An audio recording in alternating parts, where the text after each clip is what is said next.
અમારી સાથે જોડાયા છે ભાજપના મુખ્ય પ્રવક્તા ડોક્ટર યજ્ઞેશ દવે. યજ્ઞેશભાઈ, વિસાવદરમાં શું થઈ ગયું? ભારતીય જનતા પાર્ટીએ આટલા પ્રયાસ કર્યા, આટલા મોટા નેતાઓ, સ્ટાર પ્રચારક વિસાવદર ગયા, તેમ છતાં પરિણામ વિપરીત આવ્યું તમારી અપેક્ષા કરતા. શું કારણ માનો છો?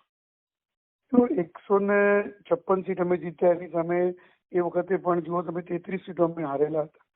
એટલે એવું નથી હોતું કે બધી સીટો પક્ષ જીતે, કારણ કે દરેક જગ્યાની ભૌગોલિક પરિસ્થિતિ અલગ હોય છે, દરેક જગ્યાએ ત્યાંનું લોકલ રાજકારણ અલગ હોય છે. અને જ્યાં સુધી પેટા ચૂંટણીનો પ્રશ્ન છે તો પેટા ચૂંટણીમાં પક્ષ કરતા વધારે ત્યાંની સ્થાનિક પરિસ્થિતિ ઉપર ચૂંટણી લડાતી હોય છે.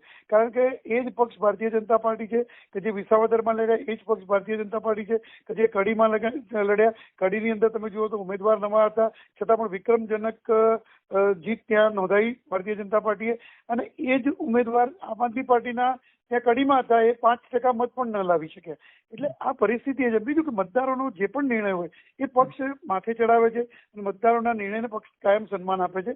અને આજે ભારતની અંદર એકમાત્ર એવો પક્ષ છે ભારતીય જનતા પાર્ટી જે જીત અને હાર બંનેની સમીક્ષા કરતા હોય છે. અને આ જયારે ચૂંટણીના રિઝલ્ટ આવી ગયા એના બીજા દિવસથી જ અમારા પ્રદેશ અધ્યક્ષ સી.આર. પાટીલ સાહેબની નેતૃત્વમાં આની સમીક્ષા પણ અમે કરવામાં આવી. અને જયારે 2027ની ચૂંટણી આવશે વિધાનસભાની, ત્યારે આ સીટ માટે અમે ક્યાં ક્યાં કાચા પડ્યા છીએ, ક્યાં ભારતીય જનતા પાર્ટીની વાત સમજાવવામાં અમે સફળ રહ્યા નથી, એની પણ તપાસ કરી, એની પણ સમીક્ષા કરી. અને 2027માં આ ચૂંટણી અને 2027ની ચૂંટણીમાં આ સીટ અમે ફરીથી જીતીશું એવો અમને સંપૂર્ણ વિશ્વાસ છે.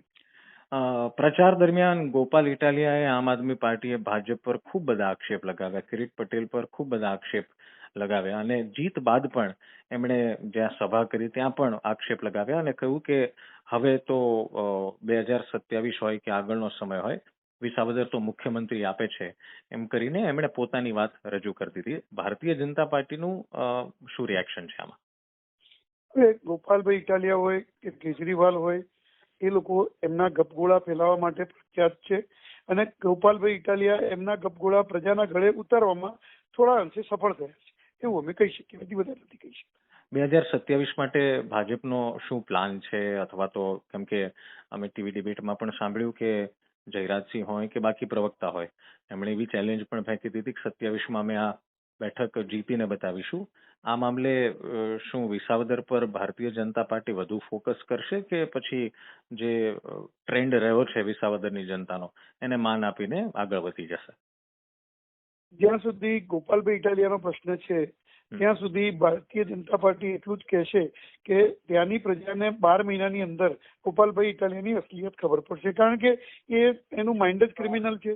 જે ગૃહમંત્રીને જૂતું મારતો હોય, જે પંડિતો માટે, મહિલાઓ માટે, કથાકારો માટે, સંતો માટે એલફેલ બોલતો હોય, આવા વ્યક્તિને જે કદાચ એના માઇન્ડ કદાચ અત્યારે હાલ પોતાની ગપગોળા ગળે ઉતારવામાં સફળ રહ્યા હોય, પરંતુ લાંબા ગાળે પ્રજા એને ઓળખી જશે. ખૂબ ખૂબ ધન્યવાદ યજ્ઞેશભાઈ, મારી સાથે વાતચીત કરવા બદલ.